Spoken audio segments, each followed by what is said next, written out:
Bonsoir. D'abord, cette information concernant l'insécurité dans les transports. On se souvient de l'attaque du RERD en mars dernier où des voyageurs avaient été molestés, volés par une quinzaine de jeunes. Cette fois, c'est sur la ligne Paris-Austerlitz-Orléans le 23 avril et puis il y a quelques jours, les 28 et 29 mai derniers, que certains incidents se seraient produits. Des usagers auraient été la cible à 3 reprises d'ailleurs de groupes de jeunes cagoulés qui se seraient emparés de certains biens. Des vols sans violence entre Monnerville et Angerville, sauf une fois. C'est ce qu'indique en tout cas le syndicat Sudrail. Côté SNCF, on ne confirme pas formellement, mais on assure que des dispositions seront prises, bien sûr, pour une meilleure sécurisation. Depuis 1987, l'OMS organise une journée sans tabac, rappelant les dangers pour la santé des consommateurs et leur entourage. L'Organisation mondiale de la santé estime que d'ici 2020, le tabac devrait être la principale cause de décès avec plus de 10 millions de victimes par an devant le sida ou les accidents de voiture. Alors, une journée sans tabac, c'est un premier pas, mais pas facile à respecter. Arrêter de fumer, c'est un vrai challenge à long terme. Aurélie Colombel. Cap ou pas cap ? Une journée sans tabac, lancée comme un défi, une façon d'essayer d'arrêter de fumer ou du moins de tester son envie. Ouais, j'aurais envie peut-être d'arrêter, mais j'ai pas envie. Si j'avais envie d'arrêter, j'aurais arrêté. C'est pas bien, je sais que c'est pas bien. Vous cherchez à arrêter parfois ? J'arrive pas. Je ne peux pas. Je ne peux pas. Si cette femme n'y arrive pas, c'est qu'il n'y a pas que la volonté qui entre en jeu. Il faut rechercher pourquoi.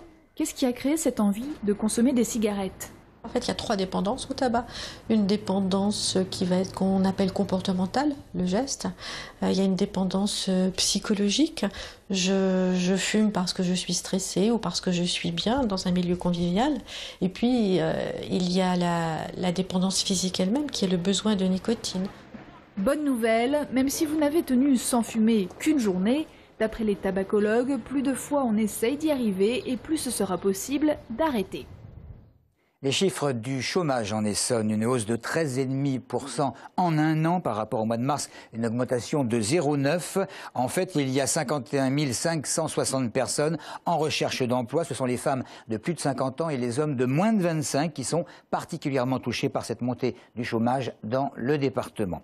Hier avait eu lieu l'inauguration de la nouvelle épicerie sociale de l'université Paris-Sud sur le campus d'Orsay. Face à la crise qui touche aussi les étudiants, cette supérette avec des produits moins cher devrait permettre d'aider entre 70 et 100 étudiants en difficulté. C'est la 6e épicerie sociale qui ouvre en milieu étudiant. Coup de projecteur sur un phénomène de paupérisation de cette catégorie sociale. Audrey Coll. Du café à 15 centimes au lieu de 50, les produits de cette nouvelle supérette seront de 70 à 90% moins chers que dans les magasins classiques. Cette épicerie sociale fonctionne comme les autres épiceries de ce type, mais elle est à destination des étudiants et c'est ça la nouveauté. Des denrées alimentaires, des produits d'hygiène et de la papeterie seront disponibles. On observe une paupérisation de la population étudiante. L'épicerie solidaire est un moyen de leur permettre ainsi soit de diminuer leur charge de travail quand ils ont un job étudiant, soit de pouvoir se permettre des sorties ou éventuellement des petits excès dont ils se privent. Les produits viennent de banques alimentaires, du marché de Rungis ou de bons d'achat offerts par la grande distribution.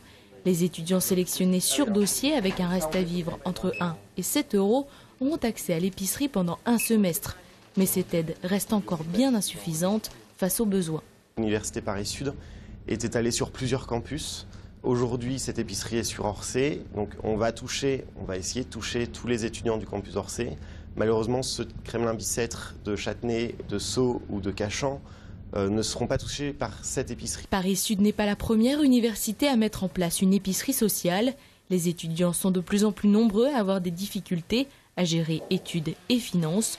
Le but de ces aides est avant tout de garantir le bon déroulement de ces années universitaires. Une affaire bizarre à présent que celle d'un salarié travaillant depuis plusieurs années pour une société de transport scolaire à Athis-Mons. Apparemment licencié pour abandon de poste, il va faire un chantage à son ancien employeur à qui il réclame 30 000 € de dédommagement. Pour prouver sa détermination, un bus se fait fracasser une quinzaine de vitres et le suspect adresse même des SMS à son ancien patron pour le menacer de poursuivre ses actions s'il n'est pas pris au sérieux. 2 autres bus vont d'ailleurs subir les mêmes dégradations. situation. La police intervient et place l'individu en garde à vue. Bilal Boisouni a obtenu quelques explications supplémentaires auprès de la police. Les enquêteurs, avec le numéro de téléphone qui a émis les SMS, mettent en place une géolocalisation dynamique pour savoir où se trouve en temps réel la personne qui a émis les SMS. Celle-ci se trouvait au cœur du quartier de la Grande Borne, en zone de sécurité prioritaire. Nous avons donc fait un dispositif d'ordre public avec les effectifs que nous avons sur le terrain quotidiennement pour localiser cette personne et l'interpeller. Son frère, qui était le complice, a pris la fuite, puis s'est livré de lui-même, comprenant qu'il était complètement confondu dans cette affaire. Et aujourd'hui, la suite judiciaire de cette affaire, ils ont été présentés à la justice cet après-midi pour un déferment et une comparution immédiate. Ils encourent une peine d'emprisonnement pour l'ensemble de ces faits. Il faut savoir que le préjudice total s'estime quand même à 66 000 € pour la société de car. Il était le premier militaire tombé sous les balles de Mohamed Merah. La maman d'Imad Ibn Zaten sera ce soir à 19h30 ce vendredi à Sainte-Geneviève-des-Bois. Elle vient présenter son livre « Mort pour la France » et débattra de l'éducation, de la jeunesse et du respect des valeurs. C'est aujourd'hui la 14e édition de la Fête des voisins. Ce serait, dit-on, la plus importante mobilisation citoyenne d'Europe. Au menu des bonnes intentions, l'entraide et la convivialité, même si la sangria peut être offerte et tiède. Quelques Essonniens donnent leur avis sur la question. Alors il y en a quelques-uns, je les connais et on se voit tous les jours, on dîne très souvent ensemble. Il y en a d'autres, on se dit bonjour quand on se croise et c'est tout. Ce n'est plus comme avant, où les enfants étaient dans la rue et où on connaissait tout le monde. Donc il y a même des voisins que je ne connais pas. Avec ma voisine de côté, je discute de ses enfants, des miens, et c'est tout. Hein. Des relations normales. Il y en a un, il me fait « Tu m'as bloqué mon garage. C'est une petite voiture, c'est une voiturette. Tu sais où j'habite? T'as juste à toquer, mon gars. Et pourquoi tu me réponds pas? Bah, je t'aime pas. Ah bah moi non plus. » Très bon, ils me tendent de la pelouse, moi ils sont super sympas mais j'habite à la campagne aussi moi. Les relations avec le voisinage, c'est comme dans un couple, hein, il faut de part et d'autre effectivement un peu de bon sens. Ils viennent d'arriver, c'est des relations plutôt bonnes, j'entretiens de meilleures relations avec mes voisins qu'avec mon bailleur. Bah, j'ai pas de Kalachnikov pour leur faire leur fête, mais j'y pense. Avant j'ai eu affaire à des redoutables, en plus ils faisaient dans la drogue, ils faisaient dans... L'horreur intégrale. Amateurs de belles carrosseries, à présent, il vous reste quelques heures seulement pour participer au premier After Work entièrement consacré à l'automobile de collection. Pour la première édition, les Alpines seront mises à l'honneur, mais pas seulement. D'autres voitures sportives et des motos anciennes pourront être admirées dans les stands tout proches du célèbre anneau de vitesse. L'événement, en fin de compte, est fait surtout pour rassembler un maximum de véhicules. C'est une soirée conviviale, on va dire. Ça se passe beaucoup sur Paris, ce genre de rencontres. Et là, on a trouvé astucieux de se dire, voilà, sur un lieu mythique qui a une histoire, de rassembler plein de voitures de toute origine et que les gens puissent passer un petit moment sympathique entre eux.